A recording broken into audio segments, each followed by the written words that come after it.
Hey everyone, Xenos here, and welcome back to another episode of Underlore. Today we'll be talking about the enigmatic WD Gaster. Honestly, I was going to save this one for later, but something compelled me to do this tonight. I honestly have no idea why, but since this one is so lore heavy, I'm reading this one from a script I wrote a few minutes ago. So, Gaster. He doesn't officially show up in game. We're left with only fragments hidden throughout. I mentioned episode 4 of Undertale and I realized that I didn't cut it. I am so sorry, guys. Anyways, we're left with only fragments, and that area I was talking about in episode 4, where the bug hunting area where someone asks us to tell our friend to stop smiling so creepily and they disappear. That's just improvised. It's just a quick summary. I did a bit more research and found that this room was removed, apparently accessible only via manipulating the game files. I didn't do that, I swear. But the friend with the creepy smile can either be Flowey, due to his ability to appear wherever the hell he wants by burying into the ground.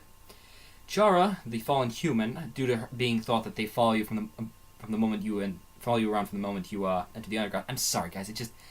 I took speech 2 years ago, so I'm a little rusty.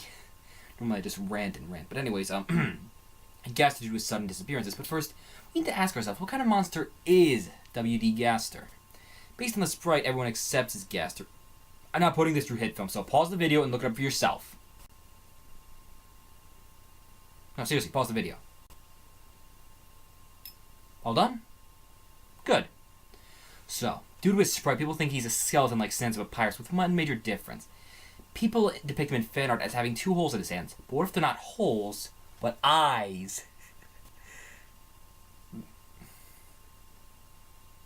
I spent a lot of time with this. You could at least laugh. But anyways, I think Gaster may be partially inspired by the Japanese yokai Tenome.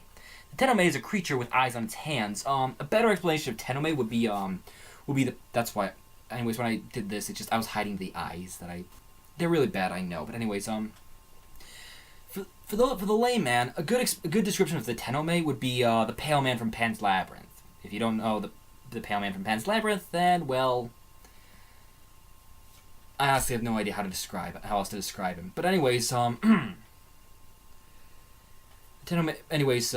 if those spots are on his hands, if he is a skeleton, they might actually be his eyes. You know,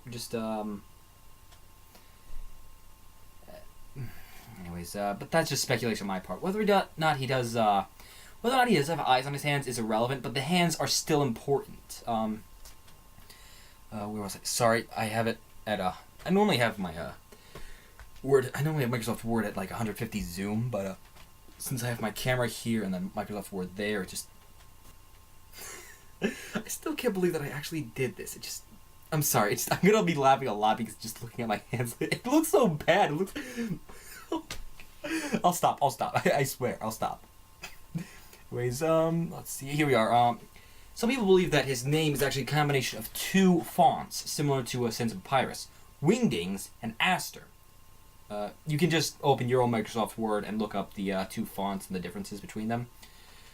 But due to the naming conventions about the 2 known skeletons in the game, Sans of Papyrus, people believe that Gaster's also a skeleton because he's named after 2 different fonts. But why Wingdings? People assume that the WD is for Wingdings. Or at least winged in the extra G, and the G at the end of dings is added on to Gaster to make WD Gaster. But the river person, an NPC we'll meet later, hopefully. That is when I finally get my ass in gear and start recording Undertale again. The river person warns us, actually tells us, beware of the man who speaks in hands. It's not referring to someone who speaks in sign language. It's referring to Wingdings. Gaster uses Wingdings when spoken to on the rare instances he does show up due to the right conditions being met, like certain fun values or different values being met entirely. I swear I'll wash these off afterwards. I am not keeping these on my hands permanently. It's just face paint crayon, really. Anyways, where was I? Here we are. I'll put an instance of Wingdings right here. I'll put an instance of Wingdings right here, okay? Oh, you don't see the eyes. Right here. So, much of Wingdings is actually stylized with hands. This right here reads determination in all caps. I know Wingding's 1, hopefully. But there are 3 NPCs referred to as Gaster's followers in a later area called Hotland, who gives us a bit more insight into his history. This is where things get important. So, well, obviously this video is kind of a spoiler video due to the fact that it's Underlore, for Christ's sakes. I spoil things in this video. If you don't know that by now, you really don't watch me much, do you? Anyways, what was I? Okay, so there are variations of the story from each Gaster follower, but there seems to be a common thread. Here's what I've pieced together so far. I'm not gonna look at the camera much. I'm gonna be looking. Dr. W.D. Gaster was the old scientist to King Asgore. He's succeeded by Alphys, a character I mentioned briefly in episode 1 of Underlore, but we'll get to Alphys later. She's the current royal scientist. His life was tragically cut short when an experiment went wrong. According to one of his followers, he fell into his creation, the core. The core is a sort of power plant for the underground. Another follower claims that they're holding a piece of him in their hand. It says with certainty that he's shattered and scattered across time and space. Seems, however, Gaster still has an impact on his followers, as the final one says, and I quote, every time I talk about Gaster at this hour, I get chills down my spine and just my goosebumps all over my arms. I have no idea what the hell is wrong with me. But anyways, I'm not exaggerating. It just anyways, the third follower says, and I quote, "Well, I needn't gossip. After all, it's rude to talk about someone who's listening." Hang on a sec, guys. Writing the script was thirsty work, so I'm gonna go get a drink. I'll be back in a minute. Sorry about this.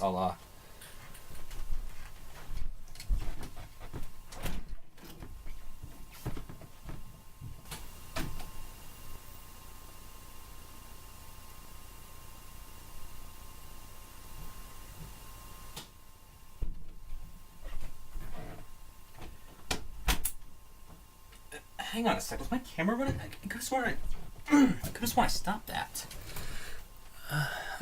I'm sorry about that. Well, anyways, I'm gonna add one last thing to my thoughts on Gaster. Is it possible that Gaster's followers are from another dimension? Each Gaster follower is a sort of reskin of monsters located in the game, sort of like the rare yokai in Yokai Watch. At least Toby Fox conveys some sort of difference with them, level 5, instead of just a color change. Sorry, just that really pisses me off, the whole rare yokai bit. Anyways, perhaps when Gaster was shattered across time and space, his followers were scattered to the temporal winds as well. But I've done enough prattling on for now. After all, it's rude to talk about someone who's listening. I'm sorry, I had to end with that. I am so sorry about that. It just So anyways, thank you all so much for watching this episode of Underlore. The usual routine. Like, comment, whatever. I haven't done really enough of these, but anyways, honestly, I have no idea what compelled me to do it at this hour. I mean, like I said, I get chills every time I talk about Gaster. I mean, it just... And I'm already bad enough paranoid at night. Let me put it this way. I can't watch Markiplier play through Five Nights at Freddy's. To the second one, or talk about Gaster at night without thinking that I'm gonna be jumped by either the puppet, I'm not gonna say the full thing because I don't want to break my bleep. But, nah, you know, screw it. I don't want to be jump scared by the fucking puppet or WD Gaster when I go to the bathroom. But anyways, I have no idea what compelled me to do this now. So, thank you all so much for watching this video. If you enjoyed it, please click the like button down below. It very much helps. Feel free to share your opinions in the comments below. And as always, I hope to see you next. I hope to see... Come on, guys. At least laugh with me a little. I hope to see you guys next time. Until then, live long and prosper and out of your dare. Entry number 17. Dark, darker, yet darker. The darkness keeps growing, the shadows cutting deeper. Photon readings negative. This next experiment seems very, very interesting. What do you two think?